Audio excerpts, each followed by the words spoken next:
الأمين العام للجامعة العربية المصرية عمرو موسى يفضح البرلمان الأوروبي بسبب المغرب، ويفضح النظام الجزائري بسبب ما قاله حفيد نيلسون مانديلا في افتتاح الشان بحق الصحراء المغربية. شاهد ماذا قال.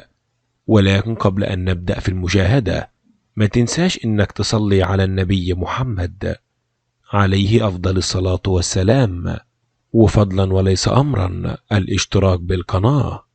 صرح الأمين العام للجامعة العربية السابق المصري عمرو موسى وأدلى بتصريحات إذاعية، وقال: أستعجب في هذا التوقيت من البرلمان الأوروبي والذي أدان وضعية الصحافة وحقوق الإنسان بالمغرب، وخاصة أن فرنسا هي من شجعت على هذا القرار، فلماذا يتهجمون على المغرب في هذا الوقت تحديدا؟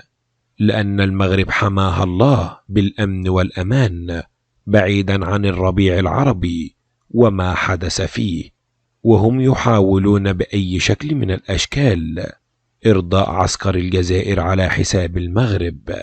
فأين البرلمان الأوروبي من أداء المجازر التي فعلتها أمريكا بالعراق وفي أفغانستان؟ وأين هذا البرلمان من المجازر التي تفعلها إسرائيل بفلسطين؟ فأنا تعاملت مع الغرب كثيرا، فالغرب ذو وجهين ولا يرى إلا مصلحته فقط، ويضغط على المغرب من أجل الحصول على الفوسفات. ولكن أين البرلمان الأوروبي؟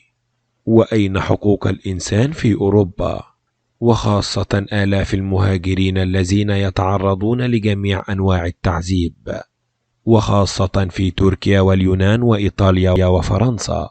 فلا أحد يتحدث عنهم وعن حقوق اللاجئين، ولا أحد يتجرأ منهم على انتقاد روسيا فيما تفعله في أوكرانيا حاليا. كثيرا ما أغضبني هو حفيد نيلسون مانديلا المتسول الذي تطاول على المغرب في افتتاح الشان، فالجزائر استخدمت هذا الدب من أجل تقسيم دولة عربية وهي المغرب.